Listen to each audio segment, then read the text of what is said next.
Clica em entrar, aguarda e vai abrir aí a nossa apostila sobre dispositivos eletrônicos analógicos. Então, nesses dispositivos eletrônicos analógicos, dá uma ampliada aqui.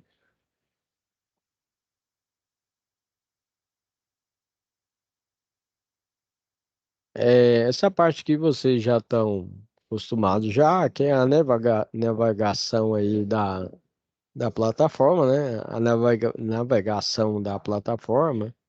A forma que você vai trabalhar na plataforma é passar o vídeo, ampliar.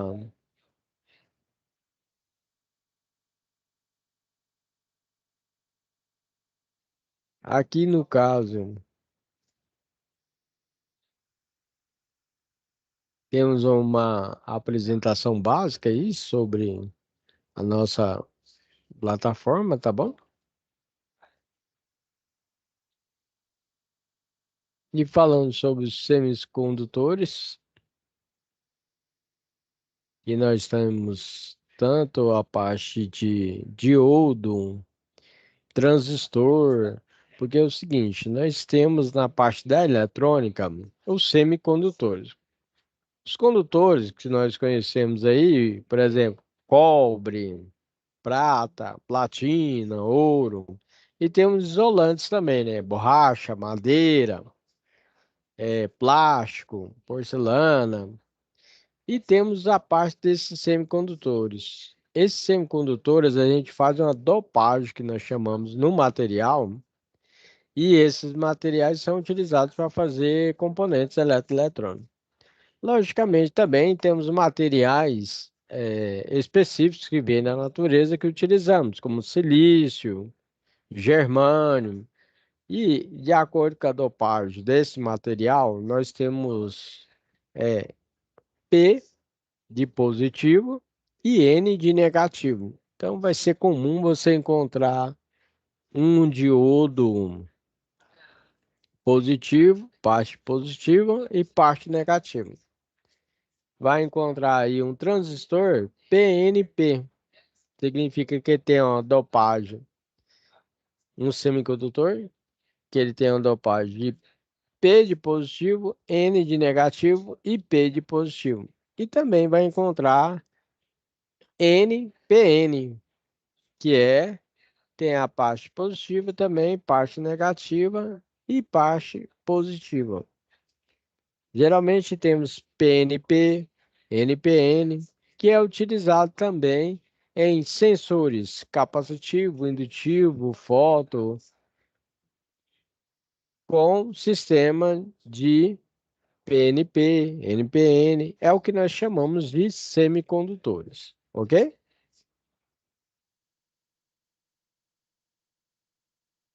Então aqui na nossa, voltando aqui, você vai estar clicando então em a parte de conteúdo, a apostila do curso.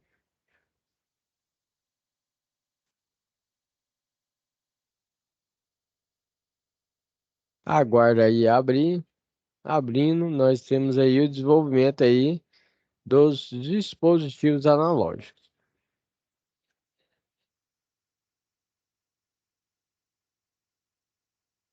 Aqui,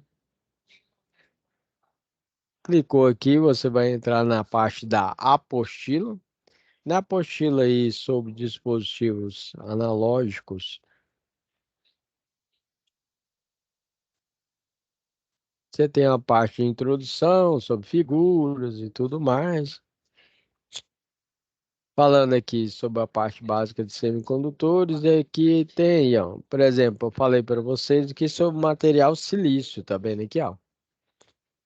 Então, esse aqui é o nosso átomo de silício, tá? Certo? E aí é o núcleo do nosso átomo. E falamos que essa última camada é a camada valência, onde a possibilidade de receber e perder átomos, ok? O átomo de silício, ele tem aí 4 elétrons na sua camada valência. Lembrando que a camada valência é a mais distante aí do núcleo e tem a possibilidade de perder e receber elétrons. Nesse caso que a gente determina que ele se torna aí condutor ou semicondutor. Esses detalhes específicos aí também nós temos prótons, são cargas positivas, nêutrons, que são cargas aí nem positivas nem negativas, e temos elétrons, que são cargas negativas, ok?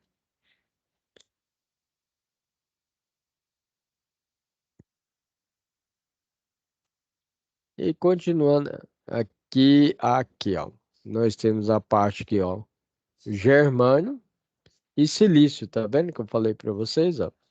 Então, condutores mais utilizados aí na eletroeletrônica é o germânio e silício. Aí tem aqui as ligações aí, nós chamamos na parte da química ligações covalentes, tá? Para a formação do cristal sólido, que nós chamamos de silício. É um semicondutor, né?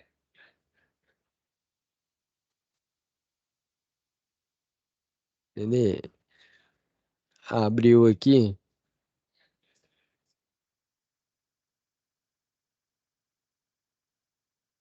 peraí só um momento,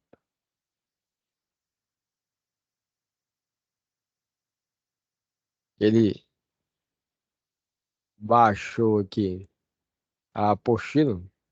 Aí, aqui.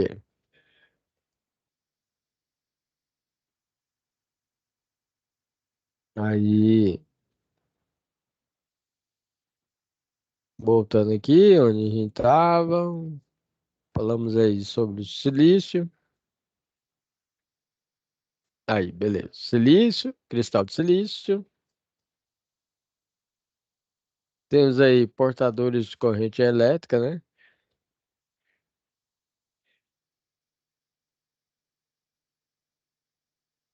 Vou fechar aqui para ele não abrir. Ah, abriu novamente. Aí,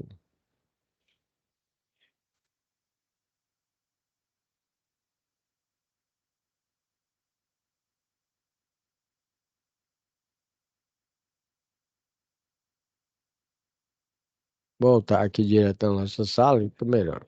Então, eu falei um pouco aí sobre a apostila, sobre a parte do conteúdo do curso. E nós temos as situações de aprendizagem. Parte de situação de aprendizagem,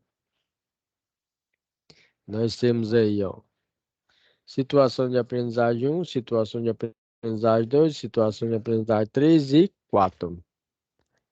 Clicando aqui em situação de aprendizagem um, uma parte básica aí. Então, essa empresa aqui, Vento Frio SA, é uma empresa aí que fabrica aí equipamentos para climatização de ambientes, localizada na região sul do Brasil e fornece equipamentos aí para residência, comerciais e industriais, alcançando aí clientes em todo o território nacional, sendo uma das maiores em seu segmento.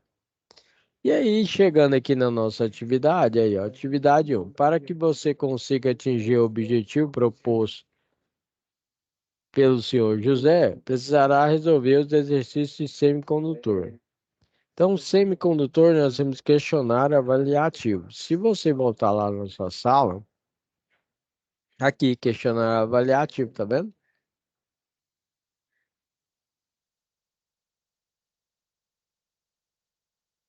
Então, aqui na parte da avaliação, vai ser sobre semicondutores e diodos.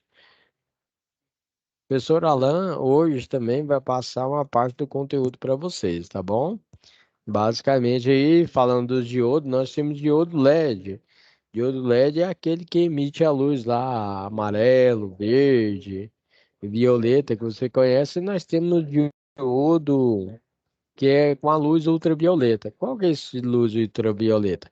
É aquele lá, por exemplo, do controle do ar-condicionado, do controle da televisão, do controle do som, do microsystem, e assim sucessivamente.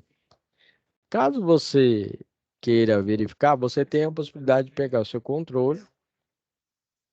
Nós temos um circuito chamado emissor e o que fica lá no ar-condicionado é o receptor. Quando você emite o sinal, vai controlar a temperatura, ligar, desligar e assim sucessivamente. Para a televisão, ligar, desligar, aumentar. Aí você fala, pessoal, eu não enxergo, mas existe mesmo? Existe. Você vai pegar seu celular, abrir a câmera lá do seu celular, pega o controle, aperta qualquer tecla, você vai ver que vai acender e apagar uma luz. E aí você está verificando agora, através da característica aí, da precisão do celular, você consegue verificar se o seu controle está funcionando ou não. Ok? Certinho? Então, no Menos Mal aqui, nós temos aqui uma pré-apresentação sobre os nossos dispositivos eletrônicos analógicos. Então, dispositivo eletrônico analógico, trabalhamos aí com resistores, transistores, capacitores, instrumentos de medida como alicate a perímetro, multímetro digital, analógico, osciloscópio digital, analógico, utilizando base digital. E vou falar um pouco agora sobre os diodos LED. Nessa apresentação do diodo LED aqui, você vai ver vários exemplos que o professor Alan demonstra para você, tá ok?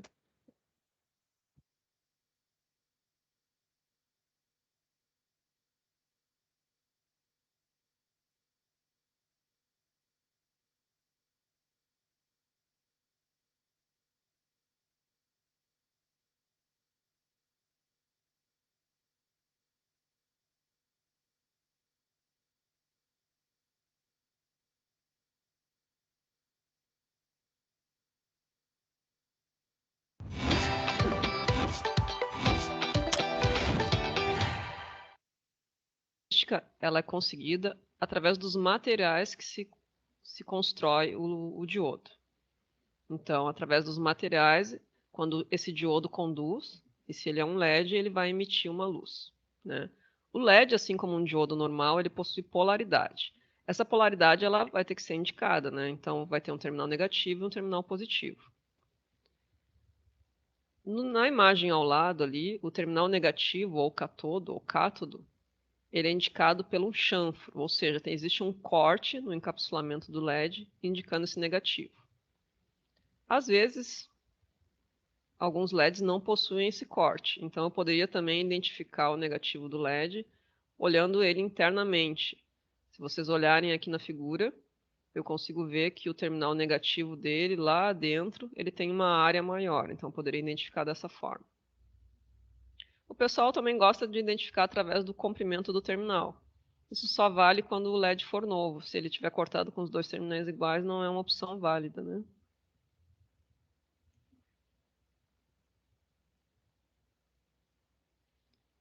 O LED é um diodo, então a simbologia dele é uma simbologia igual à do diodo. Entretanto, ele vai ter umas setinhas indicando uma emissão, indicando que sai uma luminosidade dele, né? Da mesma forma que o diodo comum, o traço ali embaixo do triângulo que forma o diodo, o símbolo do diodo, indica o terminal negativo.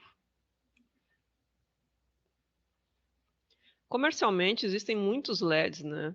Então, os LEDs mais comuns são os LEDs difusos, de diâmetro de 5 milímetros ou de 3 milímetros. E as cores mais comuns são amarelo, vermelho e verde. Mas existem outros LEDs, né? Existe o LED azul, LED emitindo em branco, rosa, LED bicolor. Existem os LEDs de alto brilho, LED que pisca, os LEDs infravermelho, que a gente usa como emissor, por exemplo, nos controles remotos. Cada componente sempre vai ter as suas especificações técnicas, que a gente encontra nos datasheets, né? Então, os LEDs ali à direita, o da figura 1, por exemplo, ele é um LED da cor amarela, de 5 milímetros, do tipo difuso. A corrente típica de funcionamento dele é de 20 mA e a tensão típica, ou seja, o valor de condução dele é de 2,1 volts. A figura 2 tem um LED vermelho, a corrente é a mesma, só que a tensão é um pouquinho menor, 2 volts. O LED verde, a corrente é a mesma e a tensão típica é de 2,2. Existem alguns fabricantes que colocam tipo corrente máxima e corrente mínima. Nesse caso, a gente pega e coloca uma corrente mais ou menos no meio ali, né, para não ultrapassar o valor limite do componente.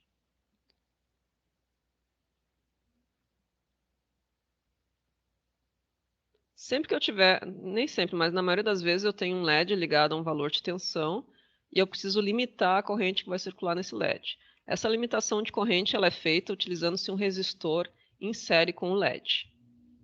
Para calcular esse resistor, eu preciso saber algumas informações, né? Eu preciso saber aonde ele vai ligado, então qual o valor da tensão da fonte em que ele vai ser ligado. Eu preciso saber as informações sobre o LED, então qual é a tensão e a corrente desse LED, que são informados pelo fabricante. E a equação ali ao lado dá como eu calculo esse resistor. Então, para calcular um resistor, eu tenho que saber a tensão sobre ele e a corrente que passa nele. Como o LED está em série com o resistor, né, a corrente do LED vai ser a corrente do resistor. Então, a resistência do LED, que vai ser calculada em ohms, é igual que, primeiro eu calculo a tensão da fonte menos a tensão do LED, pego esse resultado e divido pela corrente do LED. Vou achar o valor do resistor que eu vou colocar em série com o LED. Além de calcular o valor da resistência, eu preciso me preocupar também com a potência que esse resistor vai dissipar. Então, às vezes, os LEDs estão ligados numa tensão muito maior ali, tipo, o LED está ligado lá em 20, 24 volts, então eu preciso, de fato, calcular a potência do resistor. Como é que eu calculo potência de forma geral? Potência calculada pela tensão vezes a corrente. Então, eu vou pegar, para calcular a potência naquele resistor que vai em série com LED, eu vou pegar a tensão sobre esse resistor vezes a corrente que passa nesse resistor. Então, eu calculo a potência em watts. Vamos fazer um exemplo aqui. Então, eu tenho aqui um esquema eletrônico de uma fonte de alimentação linear. E a ideia é calcular ali o resistor R1 e o resistor R2. Então, o resistor R1 vai limitar a corrente para o LED 1 e o resistor R2 vai limitar a corrente para o LED 2. Note que o resistor R1 está ligado antes do regulador de tensão. Ele está ligado numa parte que seria uma fonte não estabilizada. Ali é indicado um valor de 15 volts DC, corrente contínua, né? E o R2 está ligado depois do regulador. Neste exemplo aqui, o regulador ali é um 7809. Então, 78 tensão positiva, 0,9, 9 volts. Então, eu tenho dois valores de tensão diferentes. R1 é alimentado por 15 volts e R2 é alimentado por 9 volts. Então, o primeiro LED é um LED amarelo. Então, as informações sobre o LED são: tensão do LED amarelo é 2,1 volts e a corrente é 20 mA. O LED amarelo é o LED 1, então ele está ligado em 15 volts, logo a tensão da fonte dele vai ser de 15 volts. Então, calculando ali à direita, R1 é igual à tensão da fonte menos a tensão do LED 1 dividido pela corrente do LED 1. Então, 15 volts menos 2,1, o resultado disso dividido por 20 mA. 20 mA, como é que eu coloco isso na calculadora? 20 exponencial menos 3. Ou então, ali no ladinho, né, 20 mA é igual a 0,02 amperes. Calculando o resistor R1, eu encontrei 645 ohms. Se eu for lá na loja, não vou encontrar esse valor para vender, né? Então, eu tenho que pegar um valor próximo, um valor comercial. Comercialmente, eu teria o resistor de 570 e o resistor de 680. Nesse caso, eu optei pelo resistor de 680, porque o de 570 ficaria muito abaixo e faria com que a corrente passasse dos 20 mA. Então, valor da resistência escolhida, 680 ohms. Preciso também calcular a potência do resistor. Sempre que eu vou comprar um resistor, eu compro o valor e a potência que ele suporta. Então, qual é a tensão que vai sobre o resistor 1? É a tensão da fonte menos a do LED, é o que sobra para o resistor. Quem é a corrente do resistor 1? É a mesma corrente do LED, que são os 20 mA. Calculando ali, então, 15 menos 2,1 vezes 20 mA, deu 258 miliwatts. 258 miliwatts, eu devo, na verdade, 1/4 de watt, daria 250 miliwatts, é melhor que eu opte por uma potência acima, né, dando um limite para o componente. Então, quando eu for comprar o resistor, eu vou comprar um resistor de 680 ohms e meio watt. O procedimento para calcular o resistor 2, que é o do LED 2, é igual ao resistor anterior. Então, o que eu tenho que cuidar? Que, na verdade, aqui o resistor, o LED 2, está ligado na saída, está ligado nos 9 volts, então a tensão da fonte vai ser 9 volts, e que ele é um LED vermelho. Então, a tensão do LED é de 2 volts. A corrente é de 20 mA. Estamos usando aqueles exemplos que eu dei lá no início. Então, para calcular o R2, então, 9 volts menos 2 volts, o resultado disso dividido por 20 mA dá um resistor de 350 ohms. Comercialmente, o resistor mais próximo é o de 330 ohms. De novo, vou calcular a potência agora desse resistor. O procedimento é o mesmo, e a potência calculada deu 140 miliwatts. Então, o resistor que eu devo comprar lá é um resistor de 330 ohms e 1/4 de watt. Ela pode durar uma hora. Então, nesse caso aí, a explicação aí, que nós utilizamos aí para o cálculo de LED, né? Porque o LED ele tem aí uma corrente limitada sobre o seu tipo de ligação, ok? E aí, explicando a nossa atividade, nós temos o controle do ar-condicionado, controle da televisão, controle do microsystem, controle do PlayStation 5 e assim sucessivamente. Esses controles, como eu falei para vocês, ele tem uma parte de LED que acende aquela luzinha que vocês vê, né? Tem alguns que tem outros que não tem. No nosso caso, a gente tem que projetar um circuito onde, caso o cliente coloque as pilhas invertida, não queime o seu controle ou danifique o equipamento.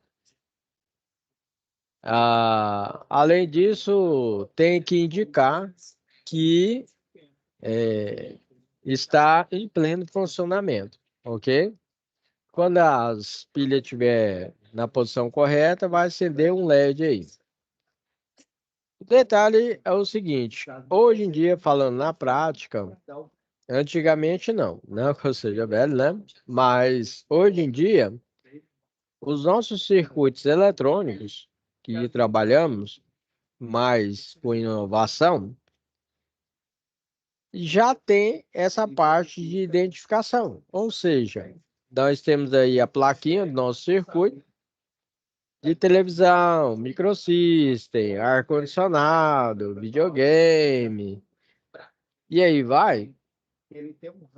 Onde, se você colocar as pilhas ao contrário, não vai danificar o seu. Porque a alimentação da fonte lá, ela tem que ter uma polaridade correta. Então, se você colocar as pilhas ao contrário, o máximo que vai acontecer, seu controle não vai funcionar, certo? Lembrando que a parte negativa da sua pilha, só para identificação, é a parte menor e a parte positiva é a parte maior da pilha, ok? Quando você vai colocar lá no controle, você vai ver que você tem uma parte da molinha, onde você vai conectar a parte negativa e a parte positiva vai na outra lateral, para você fazer o acionamento do seu controle. Então, o controle, na verdade, nós falamos que é uma PCI. O que é a PCI? Vamos aprender já determinadas aí simbologias e abreviações que utilizamos no circuito eletroeletrônico. Exemplo, CI, circuito integrado. PCI é placa de circuito integrado. Quando a gente trabalha com uma placa de circuito eletrônico, nós temos dois tipos de placa. Esse aí que eu estou compartilhando na tela, que eu estou mostrando para vocês na aula, nós falamos que é PED. PED o que é? Ilha. Ou seja, todos os componentes, eles perfuram a placa, certinho? Qual que é o detalhe? Aí esses componentes são mais robustos, são maiores, têm um tamanho maior na placa. Quando a gente vai efetuar a manutenção, eu trabalho com manutenção de câmera, de televisão, de som, e aí vai, certo? Quando você vai dar manutenção nesse tipo de placa, é mais fácil. Porque você está vendo aí mais nitidamente aí os resistores, capacitor, transistor, a parte do sistema do diodo, do CI e assim sucessivamente. Agora, quando você trabalha com uma placa dessa com mais tecnologia, que nós chamamos de sistema SMD. O que que é o SMD? SMD é em cima da placa. Aí qual que é o diferencial? O tamanho do componente eletrônico reduz. Como o tamanho do componente eletrônico reduz, geralmente para você dar manutenção dessas placas, você tem que ter uma solda eletrônica, que ela é diferente. Você tem que trabalhar com lupa. Você não enxerga os componentes são pequenos, são muito pequenos. Por que que são muito pequenos? Por causa do seguinte, que aí você reduz o tamanho do seu controle, do seu circuito eletrônico, é mais fácil de vender, porque tem uma tecnologia mais avançada. Só que quando você parte para manutenção, você tem que trabalhar, vamos dizer assim, mais tecnicamente, está utilizando equipamentos mais sofisticados aí para realizar essa manutenção. Então temos aí a parte do pad, que é a ilha, os componentes eletrônicos perfuram a placa, e temos a parte que é sistema SMD. Para você ter ideia, componente eletrônico, eles, com o tempo, começa a ter alguns problemas e temperatura também altera a característica física e química dos componentes eletrônicos. Eu só dar um exemplo aí. Por exemplo, a máquina de lavar, certo? Lá na sua casa, não interessa se é a mais antiga ou a mais tecnológica. Ela tem duas placas. É uma placa que nós chamamos de placa de força e a placa de comando, certinho? Como a máquina de lavar trabalha com água, às vezes estão com sistema de temperatura, às vezes tem questão de poeira. O que que ocorre? Tem diversos componentes lá que é SMD. Aí o que que acontece? Quando os fabricantes realizam a fabricação dessa placa, essas duas placas que eu falei para vocês, eles utilizam um sistema de proteção totalmente emborrachado. Ou seja, quando você pega ali essa placa para realizar a manutenção, não tem jeito de você realizar a manutenção. Porque qual que é o detalhe? Ele é totalmente emborrachado na parte de baixo e na parte de cima. Isso é para quê? Para evitar poeira, para evitar molhar, né? Caso tenha algum sistema de danificação, o que que a gente faz? A gente pega e troca a placa. Ou é a placa de força, ou é a placa de comando, certo? E aí, quando você vai realizar a troca, você vai para o mercado e tem a placa paralela e tem a placa original. Eu trabalho só com placa original, para não dar trabalho, que tem placa original tem garantia de 1 ano. Placa paralela tem garantia de 3 meses. Então, eu só trabalho com placa original, certo? Então, toda máquina de lavar, você vai pensar aí que trabalha com placa de potência e placa de comando. Televisão da mesma forma, beleza? Eu trabalho com televisão de LCD, e LED e SLED. Aí, da mesma forma, tem a placa de comando, tem a placa de força. Só que aí essas placas já é meio que diferenciado. E depois passo os detalhes para vocês. Então, explicando aí a atividade 1 é sobre esses detalhes. Para isso, o professor Alan também preparou aqui uma aula demonstrando para vocês os circuitos que dispositivos eletrônicos, componentes eletrônicos nós trabalhamos aí. Nós somos, por exemplo, o resistor. Resistor, ele pode ser um LDR, pode ser um trim-pot, pode ser um potenciômetro, pode ser um termistor, pode ser um resistor de alta potência, que você vai encontrar mais ele na cor verde, com as características escritas nele, e as características dos resistores mais utilizados, circuito eletrônico, nós trabalhamos com a identificação com cores, que vem pintadinho num resistor. Quais são essas cores, professor? Nós temos cor preto, marrom, vermelho, laranja, amarelo, verde, azul, violeta, cinza, branco, dourado e prateado. Esse dourado e prateado significa se o resistor aí ele tem uma precisão maior ou não. Então você imagina que o valor de resistência dele aí é de 1 quiloohm. Aí nós temos aí a parte do dourado, que ele pode variar 5% a mais e 5% a menos. E o prateado, ele já pode variar o valor de resistência 10% a mais e 10% a menos. E quando trabalhamos com a quantidade de cores, você tem a verificação aí da quantidade de números, quantidade de zeros que a gente identifica em cada resistor.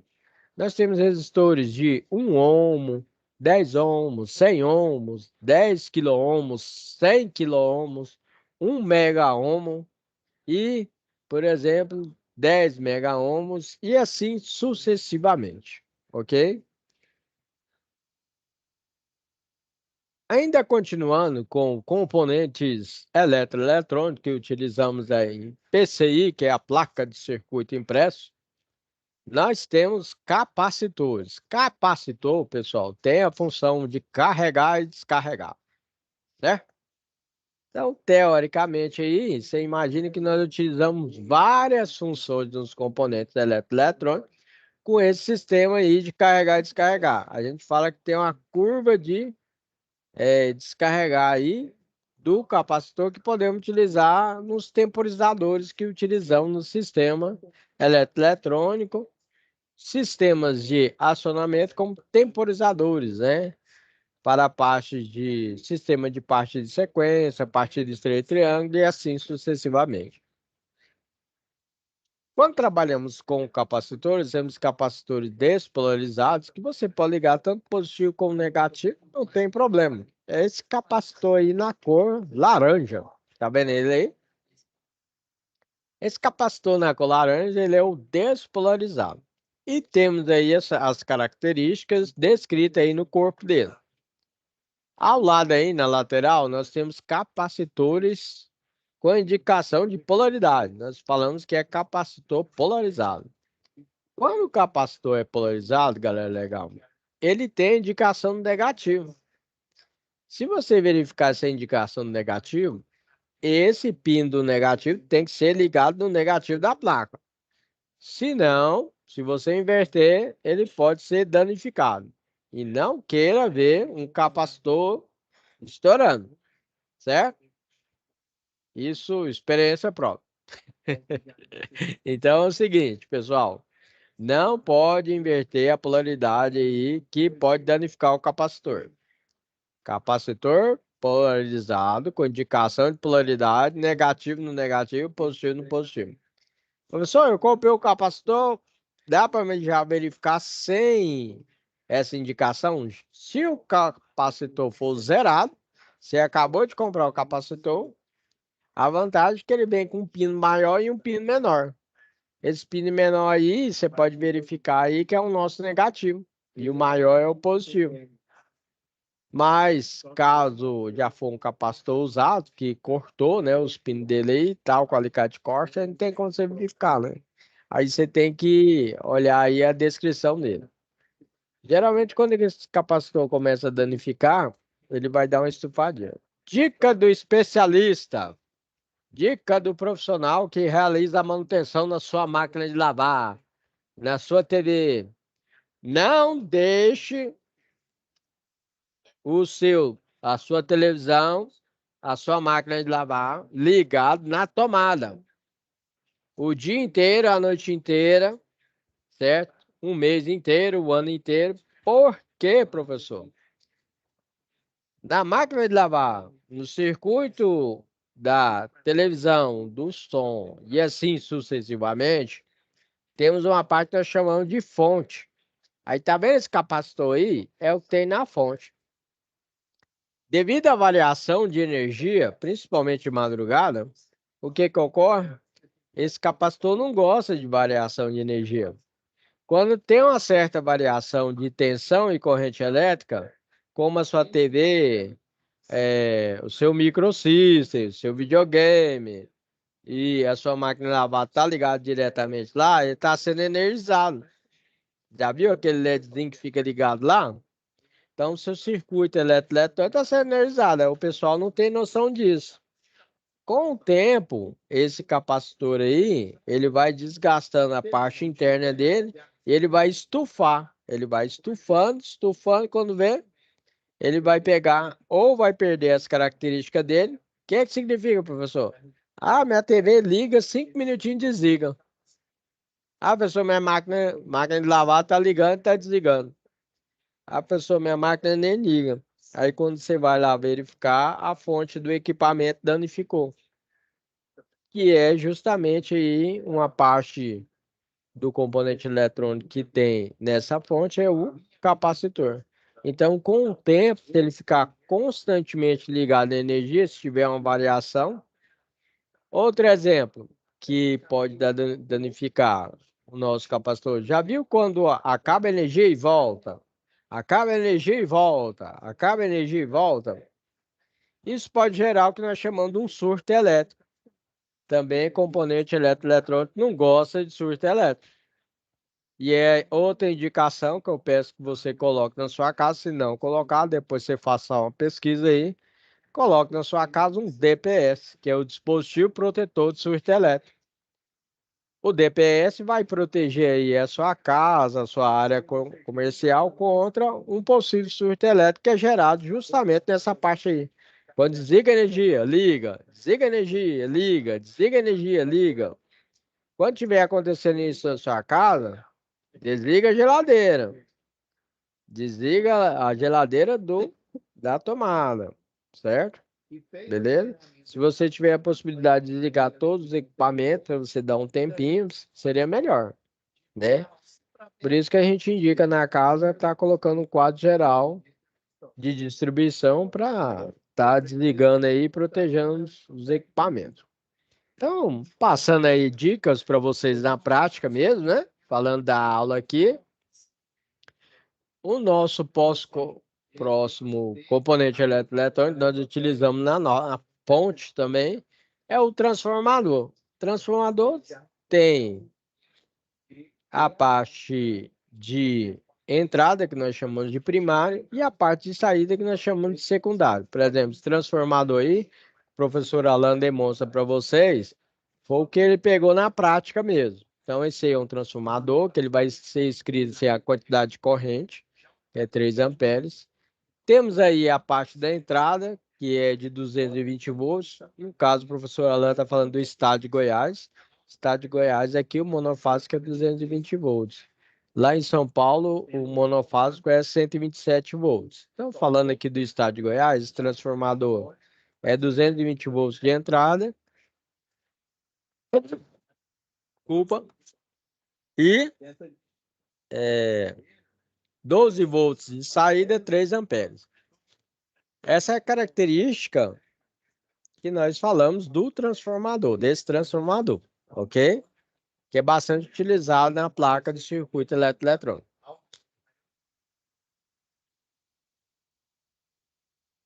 Outro componente eletroeletrônico que nós utilizamos é o nosso transistor. Transistor, pessoal, ele tem tipo uma dopagem aí que nós trabalhamos. E aí nós falamos que ele pode ser tanto PNP ou NPN. Lembrando que N é o negativo e o P é positivo. O transistor tem uma característica específica, ele pode ser uma parte de acionamento para abrir o circuito, fechar o circuito. Essa parte aqui nós chamamos de base. A base dele, você faz aí um controle da corrente nessa base, e aí você vai estar abrindo ou fechando essa parte aqui para a condução do transistor. Então, o transistor ele tem base, emissor e coletor. Essa aqui é a base, tá? Que é a base, onde se controla a corrente. Aqui é o emissor e aqui é o coletor. Então, se você pegar ele aqui, base, emissor e coletor, você vai ver B, E e C. Você já sabe. Então, quando você vê B, E, C, significa base, emissor e coletor. Professor, como é que ele funciona? Funciona como se fosse um interruptor. Ele vai abrir e fechar. Abrir e fechar. Só que o transistor, ele tem uma corrente até alta, que trabalha, por exemplo, em inversor de frequência, nós temos transistor IGBT. Quando você trabalha com circuito de potência, com a corrente bem mais elevada, você não usa transistor, você utiliza tiristor, ok? Certo? Onde praticamente tem o mesmo funcionamento, mas já é uma corrente mais elevada. Então, componente eletroeletrônico, nós temos aqui transistores bastante utilizados aí, certo? Em placas de circuito eletroeletrônico, NPN e PNP, ok?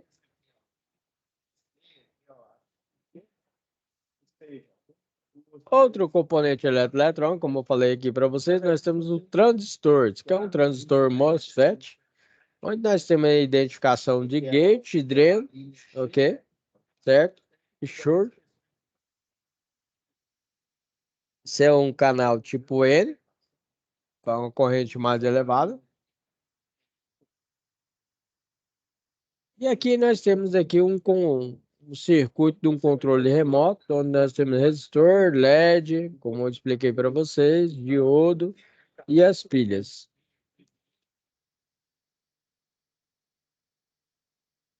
Ampliando aqui, ó.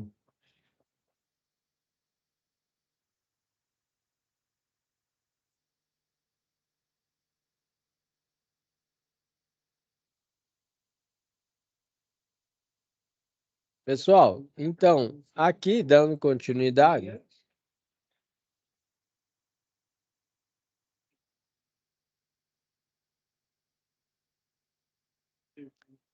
a parte do nosso circuitinho do controle remoto, os mais usuais que nós temos é a parte de alimentação, que são essas pilhas, tem uma parte do diodo, tem a parte do resistor e a parte do LED foi explicado para vocês. Então, geralmente, a parte de alimentação ali, a gente fala que é a tensão das pilhas, é a tensão elétrica que é dada em volts. Como nós temos duas pilhas, nós temos aí 3 volts, que é uma pilha de 1,5 volts. 1,5 mais 1,5 vai dar 3 volts, ok? Entendido? E aí nós temos aí a parte do nosso material silício, que é o caso desses 3 volts, menos a queda de tensão do material. O material silício tem uma queda de tensão de aproximadamente 0,7 volts. Desses 3 volts, o que vai alimentar o circuito é 2,3 volts, ok? De acordo com a nossa queda de tensão. Lembra que a gente tem que calcular a nossa resistência elétrica? Para calcular a resistência elétrica, é o que trabalhamos aí com a lei de Ohm. A lei de Ohm, só fazendo aqui uma breve revisão para vocês, né? Lei de Ohm é o famoso rei, que é resistência elétrica, tensão elétrica, que é dada em volts, e a intensidade de corrente elétrica. Essa é a nossa lei de Ohm, ok? Através dessa lei de Ohm aqui, você consegue calcular a nossa corrente elétrica, a nossa resistência elétrica e a tensão elétrica. É logicamente se você tiver as outras grandezas elétricas. Para calcular a resistência elétrica, vai ser resistência, que é o R. No caso aqui, ó, É igual a tensão elétrica dividido pela corrente elétrica. Você não terá até o categoria T4. Professor, da onde você tirou essa fórmula aqui mesmo? Do famoso triângulo do poder. De acordo com o nosso cientista, cara legal, chamado George Simon, a tensão elétrica é o produto da resistência elétrica pela corrente. Então, olha aqui o professor Alan explicando. Se você quer calcular a tensão elétrica, você tampa aqui. Aí vai ficar R vezes isso. Se você quer calcular a corrente elétrica, tampa aqui a letra I, vai ficar o V sobre o R. E se eu quero calcular a resistência elétrica, eu vou tampar aqui a minha letra R de resistência elétrica, vai ficar o V sobre I. Então, se você notar aqui, está o V sobre o I. E a nossa resistência elétrica deu 15 ohms. Bem, é isso aí, pessoal. Eu espero que vocês tenham gostado da nossa aula de hoje. A nossa primeira aula. Desejo a todos uma ótima semana. Fica com Deus. Um abraço. Tchau, tchau.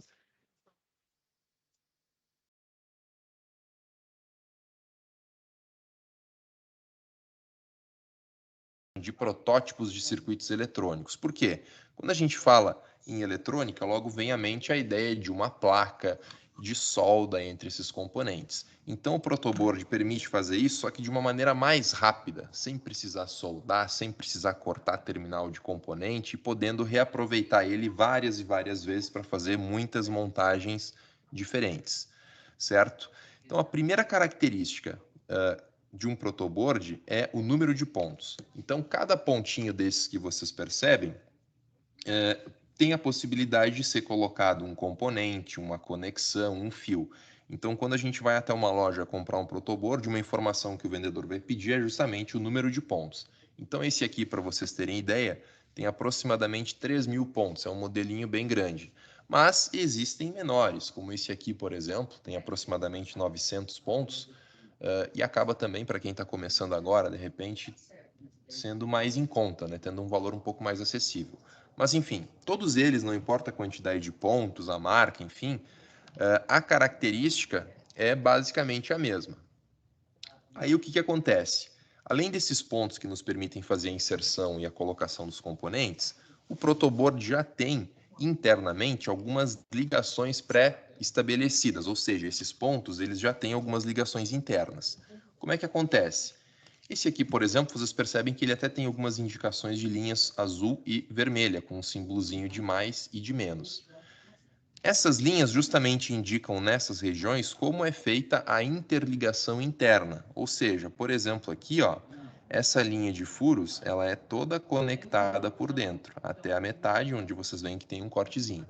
Nas outras regiões, da mesma forma. Então, aqui eu tenho uma linha onde eu tenho vermelho, e aqui onde eu tenho azul, eu tenho uma outra linha. O que isso significa, pessoal? Que, por exemplo, se eu pegar um cabinho, conectar neste ponto aqui, ó, o primeiro dessa linha azul, e conectar um outro um pouquinho mais adiante, mas estando na mesma linha, internamente, esses dois cabos estarão conectados, ou seja, esses dois cabinhos azuis estão interligados entre si, certo? Então, nessa região onde tem essas linhas coloridas, funciona dessa forma. Tem que cuidar porque é só até a metade, percebe que aqui na metade tem uma interrupção. Então, termina aqui e depois começa de novo. Bom, nas outras partes, onde inclusive a densidade de furos é um pouco maior, e a gente tem uma quantidade maior de furos, a ligação ela é um pouquinho diferente. Mas também, por dentro, internamente, os furos estão conectados. De que maneira? Aqui a ligação é em colunas. Então, cada coluna dessas tem 5 furos, então por baixo dessas colunas tem a ligação. Então, aqui eu tenho uma ligação, aqui eu tenho outra, aqui eu tenho outra e assim por diante. Até para facilitar isso, tem uma colocação de números aqui, né? Então, cada coluna, cada númerozinho representa uma ligação de 5 furos. Então, o que isso significa, pessoal? Que se eu colocar um cabinho nessa coluna e logo abaixo colocar um outro, mas na mesma coluna, aqui os dois cabos estão conectados dessa forma.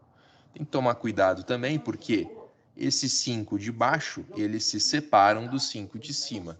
Então, aqui eu tenho de 5 em 5 e aqui eu tenho de 5 em 5 também, certo? Essa região onde a densidade de furos ela é maior é justamente a região onde normalmente a gente coloca os componentes.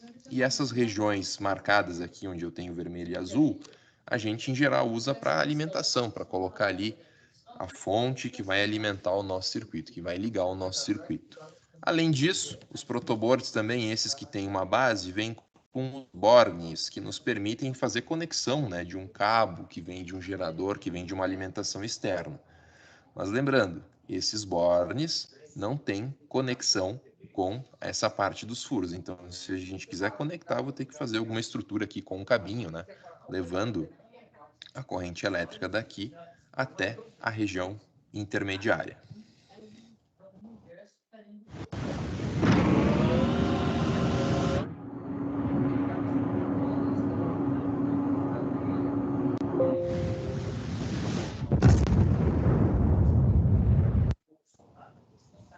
E aí, tá gostando do vídeo? E agora, pessoal, o que a gente vai fazer? Vamos montar um circuitinho de exemplo. Então, aqui eu tenho um esqueminha eletrônico, um circuitinho bem simples.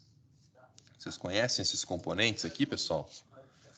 Então, deixem nos comentários aí o que vocês conhecem em termos de circuito, de componentes, se vocês já usam o protoboard também, se vocês têm alguma dúvida do que eu estou colocando até aqui, deixa sempre aí no comentário, e depois a gente esclarece. Bom, então esse circuitinho, vocês percebem que vem de um positivo, de uma fonte, o tal do VCC, uma chavezinha, um resistor, um LED, e aqui vai para o negativo.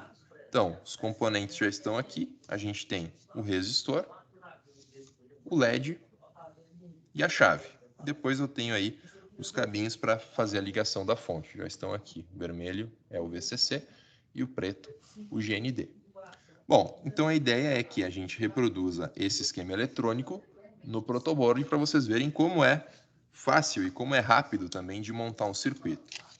Então, olha só, pessoal, vou começar aqui com a chavezinha. Essa chavezinha ela tem 2 terminais, então é uma conhecida como chave táctil, certo? E aí, como eu falava para vocês, em geral os componentes a gente coloca nessa região onde tem uma densidade maior de furos. Então, cada terminal da chave eu coloquei numa coluna, certo? Então, detalhe, se eu colocasse, por exemplo, essa chave assim, tem problema? O que vocês acham? Comenta aí. Se eu colocar ela assim, eu já tenho os 2 terminais ligados um com o outro, ou seja, aqui eu fiz um curto-circuito nessa chave. Então, a gente precisa colocar ela nessa região na horizontal. Então, cada terminal da chave numa coluna. Bom, depois disso, o resistor, da mesma forma, cada terminal numa coluna, certo? E por fim, o LED, certo? Bom, o LED, pessoal, tem que lembrar que ele tem um positivo e um negativo, então eu não posso ligar ele ao contrário, ele tem o lado certo para ligar. Vocês sabem como diferenciar isso? Então tem 2 maneiras. Quando o LED é novo, o terminal mais comprido, mais longo, é o positivo, e o mais curto, por consequência, é o negativo. Além disso, pessoal, aqui no plástico, ele tem uma regiãozinha que de um lado é reto e do outro lado tem uma pequena aba. Então, o lado que tem a aba também é o positivo e o lado reto é o negativo. Então, percebam que o positivo vai ficar aqui para o lado onde está o resistor. Então, encaixei ele ali. E agora, o que acontece? Uma coisa interessante, é uma função do protoboard, os componentes ficam fixos ali, né? Então eles já não caem, mas eles ainda não estão interligados entre si. Então agora, pessoal, para fazer a ligação entre um componente e outro, eu vou usar esses cabinhos aqui, conhecido como jumpers, tá? Mas se você não tiver isso, um recurso bem bacana também que dá para usar para fazer essas ligações, são aqueles cabinhos dos cabos de rede, os cabos de internet. Então, também é uma dica aí para utilizar. Se você utiliza algum outro tipo de fio, algum outro tipo de cabo, pode comentar aí para compartilhar com os colegas, certo? Então, vamos lá, fazendo a ligação. Então, primeiro, vou fazer a ligação da chave com o resistor. Então, essa ponta do cabo eu vou conectar na mesma coluna onde eu tenho aquele terminal da chave. E a outra ponta na mesma coluna onde está o terminal do LED, certo? Da mesma forma, a ligação entre o resistor e o LED, certo? Então eu liguei cada um na mesma coluna de um dos terminais do componente. Então aqui eu fiz essa região central, onde eu tenho os três componentes interligados. Agora, pessoal, para fazer a ligação da fonte, eu vou pegar um outro cabinho, colocar aqui no início. Esse vai ser o positivo, certo? E do outro lado, lá no terminal do LED, o negativo. Então, nessa montagem aqui, para ser mais rápido, eu não vou utilizar esses bornes, eu vou fazer a ligação direto aqui nos terminais. Então, percebam, aqui eu tenho o negativo, né? O bornezinho preto, que vem de uma fonte de 12 volts, pode ser uma bateria, enfim. E aqui do outro lado, o positivo. Aí vocês vão se perguntar, pô, mas não ligou o LED? Claro, a gente tem uma chavezinha. Então, enquanto essa chave estiver aberta, a corrente não consegue fluir por esse circuito e, por consequência, o LED não liga. Então, o que a gente faz? Apertando o botão da chave, olha aí, o LEDzinho azul acendeu, certo? Então, percebam, pessoal, as vantagens de utilizar o protoboard. Montagem é rápida, claro, aqui é um circuito simples, mas a montagem é rápida. E agora, se eu quiser reaproveitar esses componentes em outra tarefa, em outra atividade, eu consigo desmontar, montar, alterar a ligação e tudo mais.